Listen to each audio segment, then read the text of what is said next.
कोयलांचल धनबाद के बाघमारा इलाके में कोयले के कारोबार पर वर्चस्व को लेकर, वहां रंगदारी को लेकर आए दिन कई तरह की बातें देखने और सुनने को मिलती है। और बात करें सांसद भुलू महतो की, तो कई दफा उनके ऊपर रंगदारी की आरोप जो है वो लगते रहे हैं। एक आउटसोर्सिंग कंपनी के जीएम ने भी आरोप लगाया था, बाद में उसने अपने आरोप को वापस ले लिया। और अब कोयला कारोबारी कन्हई चौहान लगातार पिछले कई दिनों से आंदोलन पर हैं। वो लगातार प्रशासन से गुहार लगा रहे हैं कि जिस कॉलोनी में उनका डीओ लगता है वहां पर सांसद का या फिर विधायक की तरफ से जो लोग हैं वो वहां पर रंगदारी की मांग करते हैं। तो सीधे आज एक बार फिर से वो जिला मुख्यालय रणधीर वर्मा चौक पर धरना पर बैठे हुए हैं, प्रदर्शन कर रहे हैं और अपनी बातों को सरकार तक पहुंचाने की कोशिश कर रहे हैं। कन्हई चौहान से यही हम सीधे रूबरू होते हैं। कन्हई, क्यों परेशान है आप लोग? क्यों आपको धरना पर बैठने की नौबत आ गई? धरना पर बैठने की यही नौबत आ गया कि हमसे 1600 रुपये प्रति टन रंगदारी मांगा जा रहा है।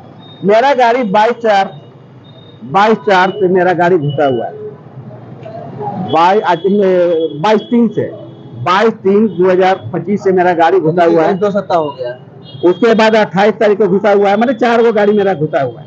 ठीक है, हम लोग डीओ से ही अपना परिवार का भरण पर डीओ से ही अपना भरण पोषण करते, अपना परिवार का जीवनी चलाते हैं। आज से हम डीओ का काम नहीं करते हैं। जबकि ढुलू महतो को बुनबुनी नहीं था उस समय से हम डीओ का गाड़ी का काम करते हैं। तो ये रंगदारी पहले भी मांगते थे या सिर्फ नया पर ये रंगदारी मांगने लगे? ये नया रंगदारी चल रहा है, आपका चल रहा है 19 के बाद से रंगदारी वसूलना। जैसे 19 चुनाव जीतने के बाद में ये रंगदारी चरम सीमा पर, उससे भी पहले रंगदारी मांगा करता था। आप लोग को याद होगा, चंदेल डीओ थे जो उस समय आपका RN चौधरी बरोरा थाना के थानादार हुआ करते थे और संजीव कुमार वहाँ का DSP हुआ करते थे। उसमें आप देख लीजिए उसका गुंडा लोग क्या किया था कि उनका ट्रक में सादा पत्थर लोड करवा के और कांटा करवा दिया था। जब इतना उसका दबंगई है जो इतने बड़े आदमी को डीओ को ऐसा कर सकता है तो हमारा क्या हैसियत है? लेकिन ढुलू महतो गलतफहमी में है कि जनता का हैसियत क्या होता है उसको समझ में नहीं है। हम कभी इससे पहले ढुलू महतो साहब की डायरेक्ट बात हुई? आपने कहा कि आप क्यों ऐसा काम? डायरेक्ट मेरा बात होता था, हम हमेशा उसका विरोध किए कि तुम रंगदारी वसूलना बंद करो। ढुलू महतो से मेरा हमेशा बात होता था। ढुलू महतो से ऐसा मेरा कोई इच्छा नहीं है कि हम उनके साथ क्या कहना था? बोला नहीं, 1600 रुपया रंगदारी देना ही होगा। उसका वीडियो ऑडियो वगैरह सब है मेरे पास, सारा डॉक्यूमेंट है, सब डॉक्यूमेंट है। तो इसकी शिकायत अभी तक आप लोगों ने कोयला मंत्रालय, कोयला मंत्री या फिर प्रधानमंत्री तक क्यों नहीं की? देखिए, सबसे बड़ी बात है कि धनबाद का जनता उसके तरफ एक नाम उठाने के लिए, एक आदमी बोलने के लिए कतराता है, वो कोई बोल नहीं पाता है। और उसी का बीजेपी का ही सांसद है। यहाँ तो PN सिंह भी संसद हुआ करते थे, कभी नहीं शिकायत हुआ।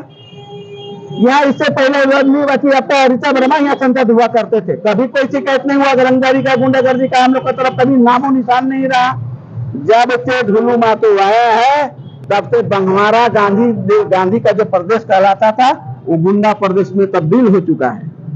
तो आगे आप कोयला मंत्रालय से क्या मांग करेंगे? कोयला मंत्रालय में हम लोग अपना लेटर देंगे, अनुरोध करेंगे, अपना निवेदन देंगे, हाथ जोड़ के विनती करेंगे इस पर जांच करके कानूनी कार्रवाई करें। कोयला मंत्रालय में हम लोग देंगे, 1 से 2 दिन के अंदर हम लोग चिट्ठी दे देंगे।